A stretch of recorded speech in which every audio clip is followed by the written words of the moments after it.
Perang Rusia-Jepang 10 Februari 1904 sampai 5 September 1905 adalah konflik yang sangat berdarah yang tumbuh dari persaingan antara ambisi imperialis Rusia dan Jepang di Manchuria dan Korea. Peperangan ini umumnya terjadi karena perebutan kota Port Arthur dan Jazirah Liaodong, ditambah dengan jalur rel dari pelabuhan tersebut ke Harbin. Pada akhir abad ke-19 dan abad ke-20, berbagai negara barat bersaing memperebutkan pengaruh, perdagangan, dan wilayah di Asia Timur, sementara Jepang berjuang untuk menjadi sebuah negara modern yang besar. Lokasi Jepang mendorongnya untuk memusatkan perhatian pada dinasti Joseon Korea dan dinasti Qing di Tiongkok Utara, sehingga membuat negara itu bersaing dengan tetangganya Rusia. Upaya Jepang untuk menduduki Korea menyebabkan pecahnya perang Tiongkok-Jepang. Manchuria Raya, Manchuria Rusia, di bagian luar adalah wilayah di kanan atas dengan warna merah muda. Jazirah Liaodong adalah bagian yang menjorok ke Laut Kuning. Kekalahan yang dialami Tiongkok dalam peperangan itu menyebabkan ditandatanganinya perjanjian Shimonoseki 17 April 1895. Dengan perjanjian itu, Tiongkok melepas klaimnya atas Korea dan menyerahkan Taiwan dan Lusyoku, sering disebut Port Arthur. Namun tiga kekuatan barat, Rusia, Kekaisaran Jepang, dan Republik Ketiga Perancis, melalui intervensi tiga negara pada 23 April 1895 menekankan Jepang untuk menyerahkan Port Arthur, dan belakangan Rusia tahun 1898 merundingkan penyewaan pangkalan angkatan laut selama 25 tahun dengan Tiongkok. Sementara itu, pasukan-pasukan Rusia menduduki sebagian besar wilayah Manchuria dan Rusia, maupun Jepang berusaha mengambil alih Korea. Setelah gagal mendapatkan perjanjian yang menguntungkan dengan Rusia, Jepang mengirim sebuah ultimatum pada 31 Desember 1903, memutuskan hubungan diplomatik pada 6 Februari dan memulai menyerang 2 hari kemudian. Kedua pihak mengeluarkan pernyataan perang pada 10 Februari 1904. Menurut hukum internasional, serangan Jepang tidak dapat dianggap sebagai serangan tersembunyi karena ultimatum telah dikeluarkan. Namun demikian, setelah serangan Pearl Harbor, seringkali dikatakan bahwa ini adalah salah satu contoh bahwa Jepang menyukai melakukan serangan mendadak. Perang tahun 1904, Port Arthur di Jazirah Liaodong di selatan Manchuria telah diperkuat Rusia hingga menjadi sebuah pangkalan angkatan laut besar.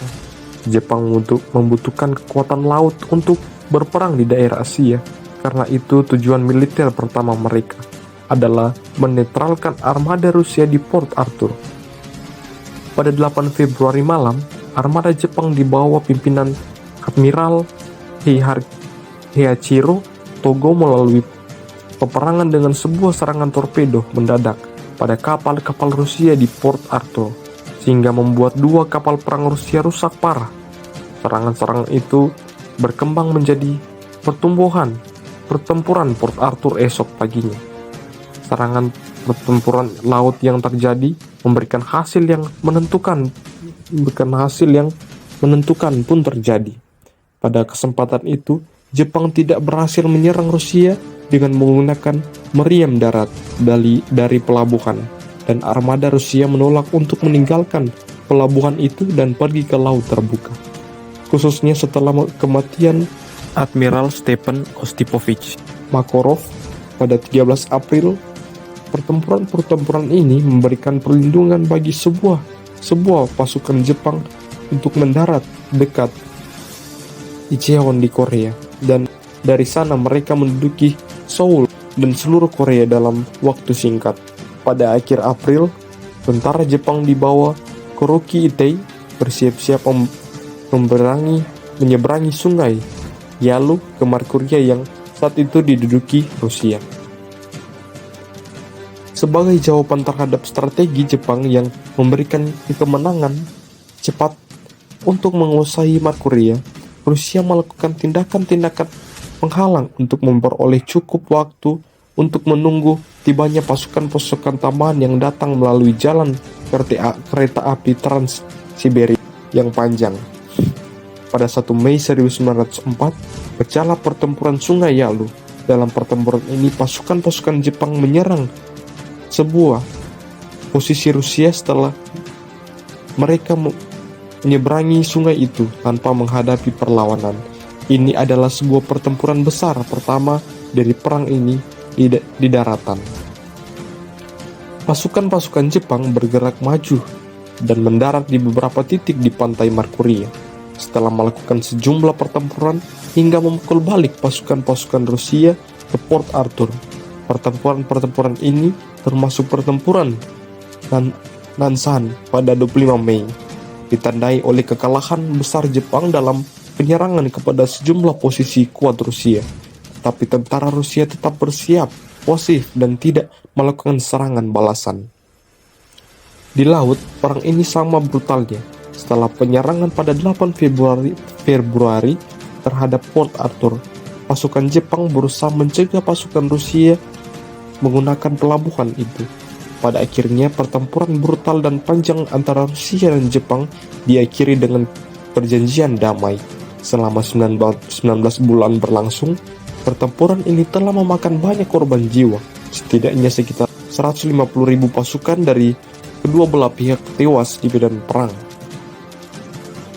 Perang ini menandai bangkitnya kekuatan Asia menandingi kekuatan Barat yang berkuasa di Tiongkok saat itu.